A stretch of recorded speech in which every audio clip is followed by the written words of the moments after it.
Good morning to all the viewers. This is Kavita Patel from Srimati Sadguna Siyusha Arts College for Girls before you to discuss Anita Desai's novel, Cry the Peacock. Once again, a very warm welcome, and let's begin today's interactive session discussing one of the most prominent Indian English novelist, Anita Desai. Let's begin with Anita Desai. Anita Desai is not a new name. Anita Desai's works mark a new and mature phase in Indian English fiction.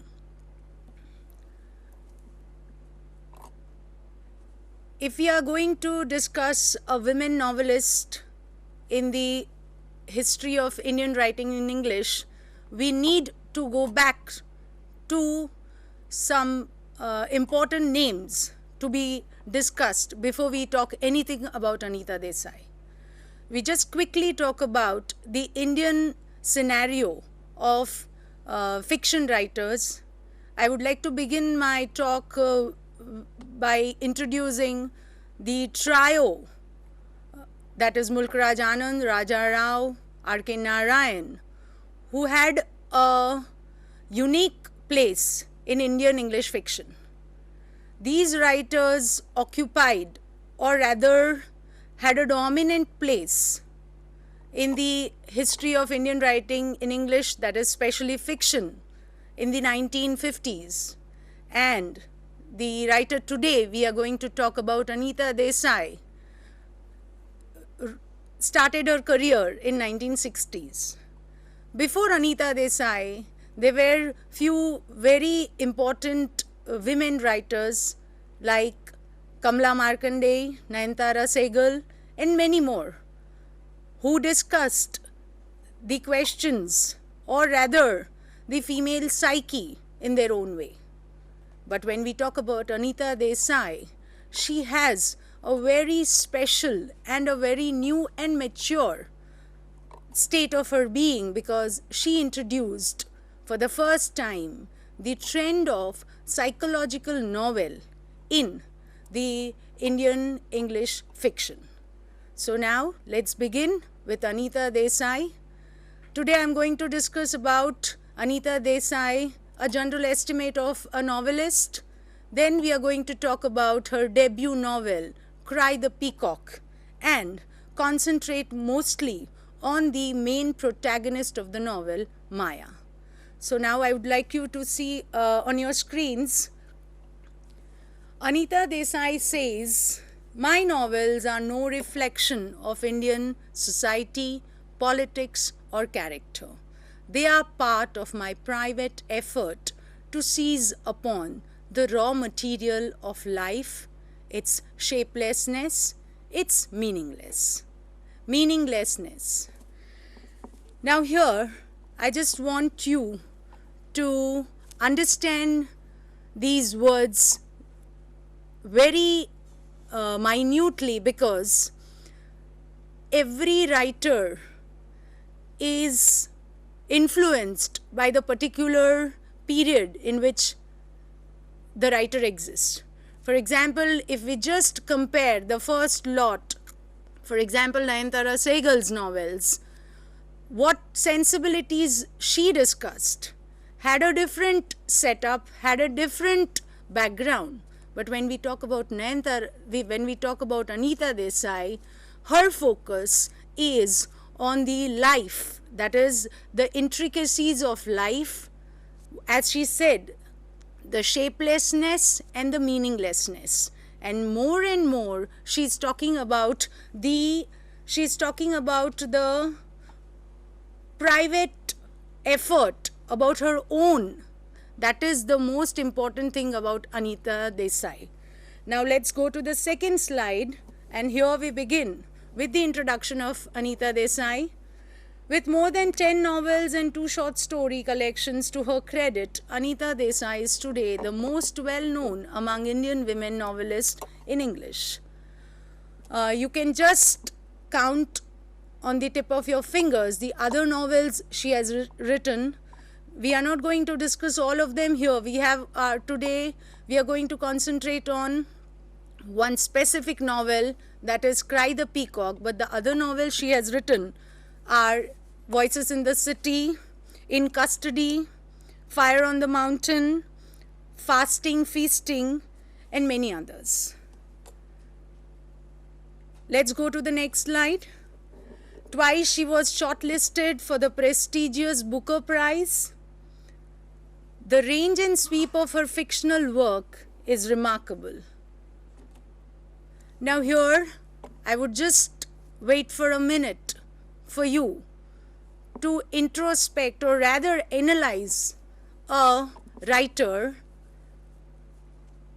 who is an artist at the same time, a keen observer. In one of her interviews, she was asked a question that why your characters are different or are more specifically psychologically drawn. Why you enter into the psyche of the characters, or rather why your novels are psychological novels.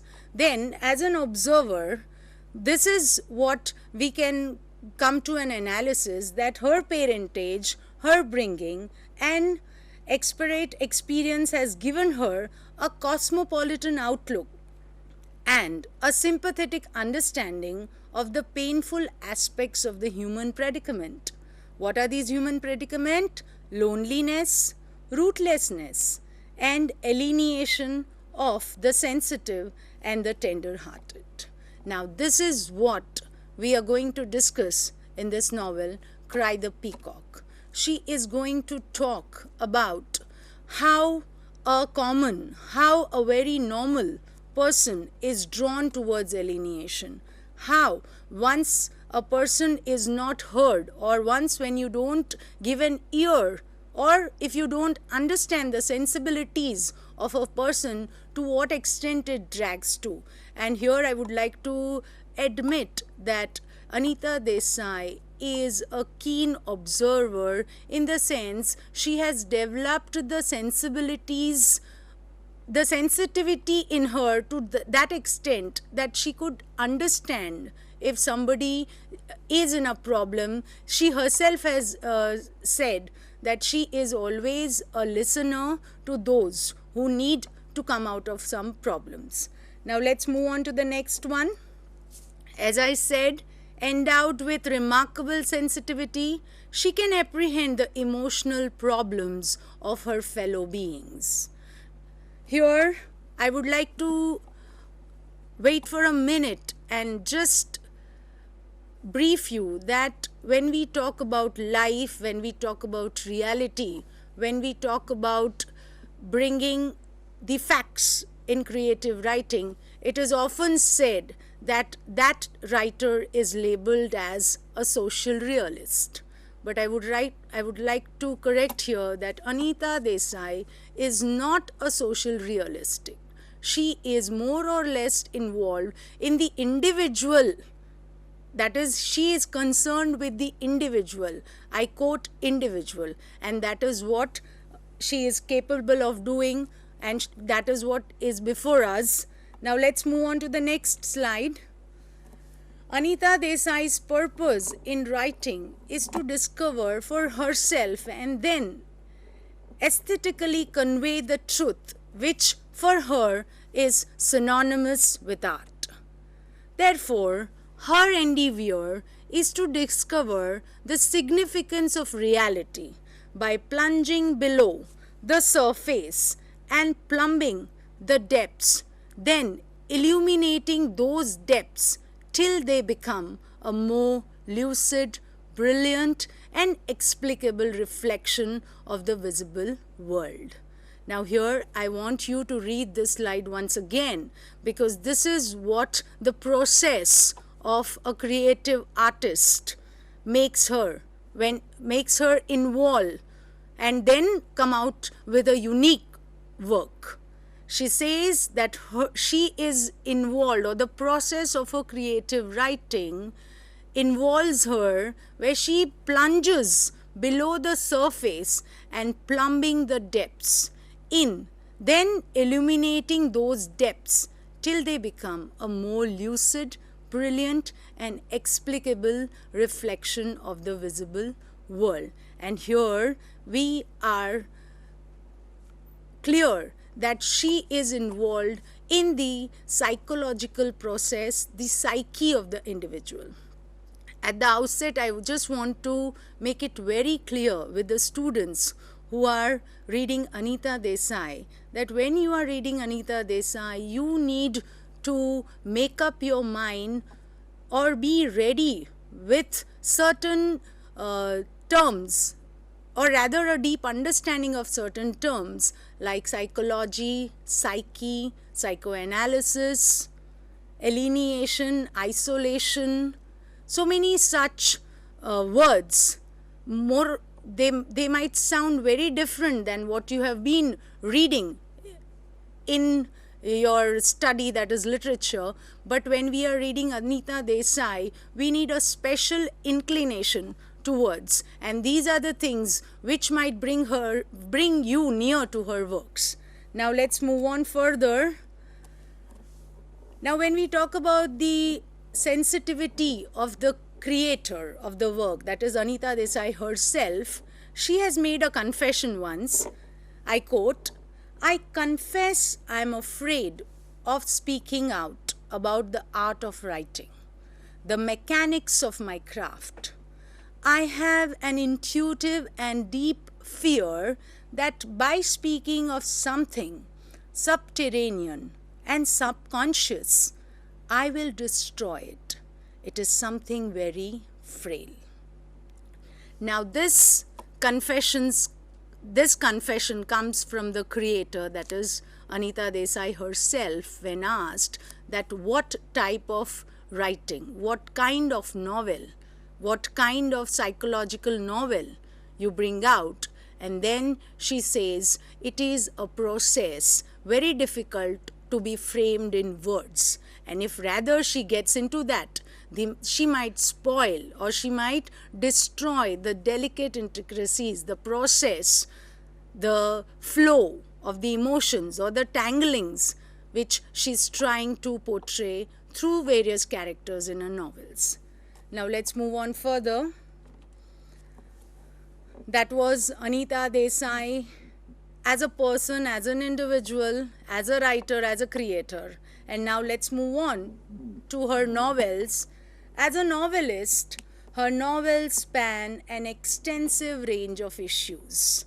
And here we are just going to count what are the various themes which are prominent in her novels, what are the themes or the issues she takes up, like female psyche, the experiences of immigrants, that is diasporic to some extent, aloneness of the human being, that is alienation, isolation, cutting off ourselves from the society, people, then the burden of existence, then more serious is neurosis, or death is the way out. And this is what we are going to focus on further when we talk about Maya, the protagonist of the novel Cry the Peacock. In her later novels, we come across some positive approach towards life.